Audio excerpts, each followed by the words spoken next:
absent in the image. So let's say we do an MRI scan and there's a dark spot in an image of someone's brain. And that is going to trigger a series of decisions that is quite important. So you would like to test whether you are confident or not that the dark spot is really there. Okay? Or let's say that you're in a defense application and you detect something in a radar signal, and again, you want to get a feel for whether this is a feature in your data that you're confident about, or it's just something that could be attributed to error. So what you can do is a hypothesis test where you split the space of solutions in two. Half of, let's say, that part of the space are all the solutions that don't have the tumor, and this is all the solutions that do have the tumor. Okay, and you construct a set S that englobes all these solutions that don't have a tumor. If that set S does not intersect with C alpha tilde, the approximation of C alpha that you're getting for free, then it's quite easy to show that the probability associated to the set S is also smaller than alpha. So this is a hypothesis test. It asks, does the probability of all the solutions that don't have a tumor, is this smaller than 1%?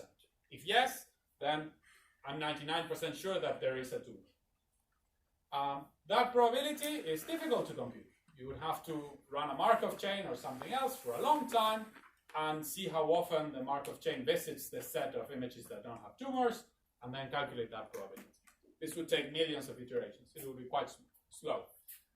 Here, what we're saying is take a set S. If it doesn't intersect with C tilde, then you have your answer. And with a bit of ingenuity, you can construct the set S so that it is convex.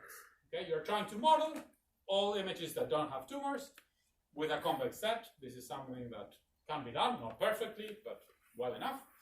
And then checking if the two sets intersect or not is a convex feasibility problem. And you do it, there's different ways. One way, the one we like, is like this. You take two images, one that is forced to live in the set S and one that is forced to live in the set of good solutions, and you try to get them to touch. So you constantly bring them closer and closer to each other. If they coincide, it means that there is a point that belongs to both sets, so the intersection is not empty. And what you have is a counterexample, a solution that is within the set of good solutions and where the tumor has disappeared. So you can tell the person making the decision, this is my best solution, the one that minimizes the cost function. It has a tumor, but if you move epsilon to this side, the tumor disappears. And I'm still within the set that I consider to be good solutions to my problem. However, if they don't touch, then you can say, these two sets don't intersect. All my good solutions have a tumor. Therefore, I'm quite confident that this is really there. And you can actually take the difference of those 2 points and measure the minimum intensity or energy of this feature you are trying to detect. So for instance, here I'm doing it for an MRI image. Here I have a zoom of the area that is highlighted in red. We see that there is a dark spot. We apply this procedure. We find these two images. They coincide. They are very similar to the original MRI scan, except for the fact that the dark spot has now disappeared. We conclude that with the amount of data that we have in the MRI scanner, which is a bit like the radioastronomy experiment, MRI scanners measure just a few Fourier coefficients. They don't measure all of them. So in that case, under these conditions, I can't confidently say that that spot is there. Conversely, if I take another feature that is a bit bigger, this one here highlighted in the region in red, then if I apply my procedure, I get these two images that are clearly different, and I can say that I'm confident that that feature was really in my reconstructed image. And okay, so so this summarizes some ideas of how to do uncertainty quantification for imaging problems. The key novelty is that instead of using Monte Carlo methods that are very powerful but a bit slow when you have large data sets and little patience, then in that case, Monte Carlo methods are not used.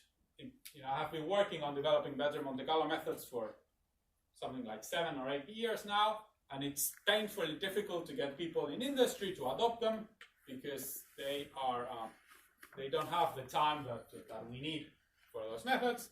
And this is an alternative that doesn't require that. It doesn't give you exact answers, it gives you approximate answers, but those approximate answers have pretty good guarantees, and we think that they're going to be quite useful in practice. People in medicine and in radio astronomy are testing, whether they are useful in different problems, and they are being incorporated now to radio astronomy software as something that people could use fairly automatically.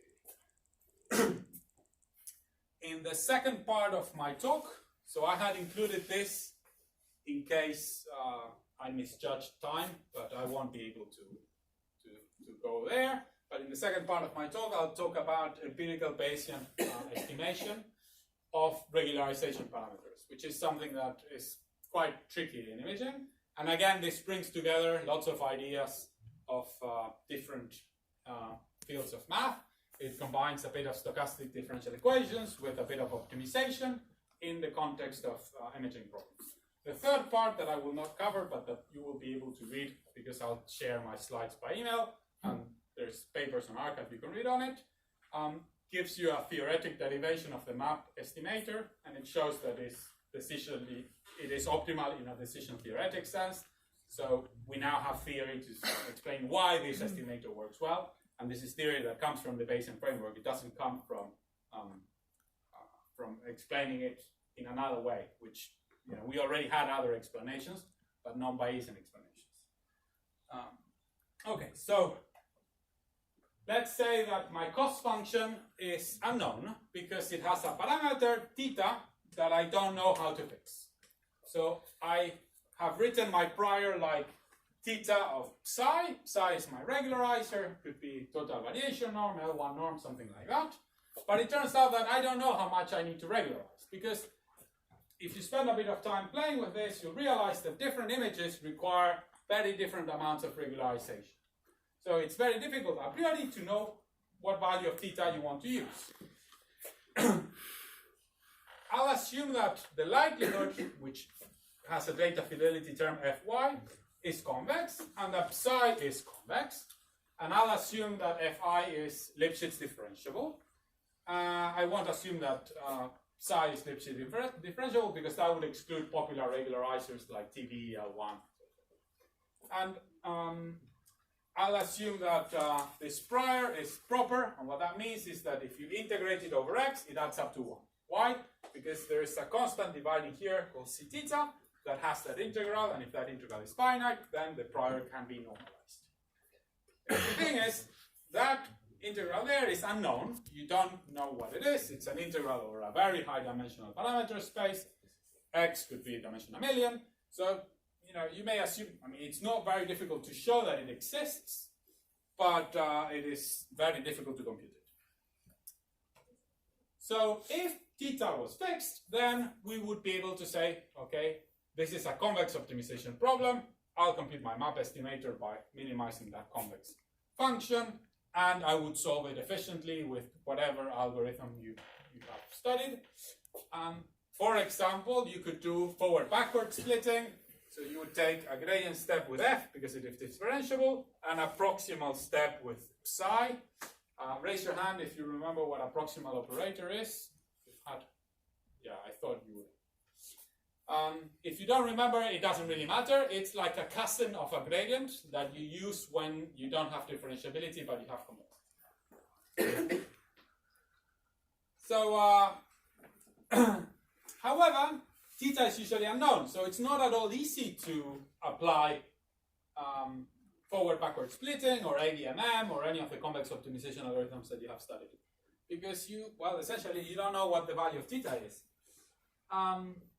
So in this talk, we will do something called empirical Bayesian estimation, which is essentially maximum likelihood estimation for this problem. What we say is, you have data, y, there's an unknown parameter theta that you don't know.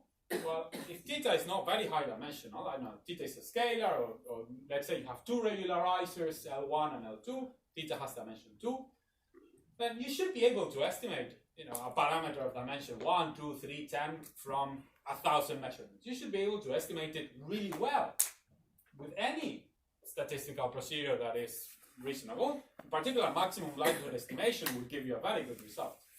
The whole problem that you have is that you also have the unknown image x, but probability tells you very clearly how to address that situation. It says, well, get rid of x, marginalize it out from your model by integrating over all possible images x.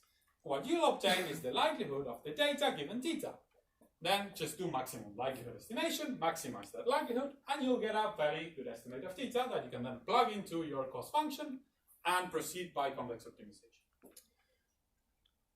Given theta hat, then we straightforwardly compute the map estimate. The whole problem is, how are you going to compute theta hat? So what we're going to do is gradient descent. We're going to say, well, let's say that theta takes values in some set capital theta, and that set capital theta is convex. Then theta hat is the only root of that gradient in big theta. Okay, I'm assuming that theta hat is in the interior. In practice, I don't need to worry about theta being 0 or anything strange, because this is not like in sparsity. This is a realization parameter. It's positive. So what I need to do is take theta. Theta is going to verify this fixed point equation. So if you do gradient descent on this kind of problems, you're doing what's known as iterative gradient descent, or projected gradient descent, or forward-backward splitting. You're going to take a certain value of theta that you have at iteration t. You're going to take one step in the direction of the gradient, and then you're going to reproject on your set of feasible solutions, and so forth. Okay, so this is an optimization problem in dimension 1, 2, 3. It will converge very quickly. Also, because this guy is a likelihood, there's a central limit theorem that kicks in when you have, at least 100 or 1,000 measurements. That makes PV very Gaussian. Likelihoods become very Gaussian. That means that this problem is strongly convex. So you will have very good convergence rates. The only problem that you have is that you can't actually compute that gradient, because it has two integrals that you don't know how to evaluate. So I'll go up to show you. The first integral is this one, right? You have to integrate over all possible solutions. And the other integral is this one. Theta appears inside the function c, which has another integral. So what we proposed to do was to, okay, so we didn't propose this. This has been known since the 50s. It's called stochastic approximation. We used it in this specific problem. So we wanted to use Fisher's identity, which essentially allows you to turn that gradient into an expectation. Why? Because expectations are things we know how to compute with Markov chains. So we turn that gradient into that expectation, and then because the gradient of log c inside the expectation is also known, we replace that gradient with that other expectation using another identity. So what we did was we expressed that gradient as the difference of two expectations. And that gave us this fixed point equation. So now theta verifies a fixed point equation that involves two expectations. You don't know how to compute the expectations because they also have an integral, but you can approximate the expectations really well by using Markov chains. So the idea is that what you do is you run two Markov chains in parallel. At each iteration, they generate one sample. With those samples, you get an estimate of your gradient. So this is a stochastic gradient algorithm, similar to ones you've seen in optimization for learning. But the key difference is that now the stochasticity comes from Markov chains. It doesn't come from you randomly choosing points or anything like that. And with those two estimates, you compute this, which is a biased estimate of your gradient. And it's quite interesting that these are two Markov chains that are not in stationarity, so they haven't reached equilibrium yet. And this is an optimization procedure that is not in stationarity or not at a fixed point, But the whole thing, the two Markov chains and that sequence of iterations, jointly converges to equilibrium in a space that has the two measures, the one that is invariant for the first Markov chain and the one that is invariant for the second Markov chain, and theta converges to a minimizer. So the whole thing converges in that sense. In particular, we use this flavor of MCMC algorithms that that we have developed with colleagues over the last couple of years. And they only use the gradients and the proximal operators that we were already using to compute map estimators. So I won't get into details of how these things work, but what these Markov chains are doing is they are approximating stochastic differential equations called Langevin diffusions that converge to the specific distributions that we want to compute those expectations. And we have proofs now of convergence that this scheme with those stochastic differential equations or approximations that are there, the Markov chains, and that will converge to the correct solution. Okay, so I'll conclude my talk by showing some results. Here we use this and we compared it to the other approaches that were in the literature. And in summary, it is doing really well. It is not that surprising, it is doing really well. We're taking a very sensible statistical approach, maximum likelihood estimation, and we're estimating the regularization parameter in that way. We're getting a very good estimate, and when we compute the map estimator, it gives better results than other ways of computing the map estimator that don't exploit statistics to the degree to which we're exploiting. So what we see here is, in red, the best possible value you could use. In blue, what we are obtaining. In yellow, what another procedure called hierarchical Bayes is obtaining that we had proposed a few years ago. And then in other colors, other methods, in particular sugar, which is something that is, was proposed in Paris and that is used a lot, doesn't do nearly as well. Here we have another example with a typical prior called the total generalized variation that has two regularization parameters. And what we are showing here are the profiles of reconstruction accuracy, and in blue are solutions. And we notice that we're always very close to the maximum. And it's important to stress here that this is not the likelihood. We're always at the maximum of the likelihood. This is how good an image you get by using theta hat as an estimate of regularization parameter. So that is working really well. There were no other methods to estimate these parameters before, at least to our knowledge. Here we're seeing how the iterates converge to a region that gives you good reconstruction error. So all of this is fully unsupervised. You don't need to know anything about your true image. You just know what regularizer you want to use, and then the algorithm will automatically calibrate its parameters. Okay? So I'll conclude with that. I'll skip this section.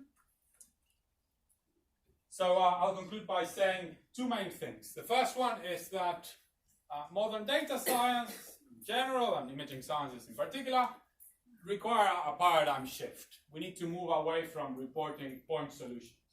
People are using data science to make decisions. And when you make decisions, you need things like error bars, hypothesis tests, you need model selection.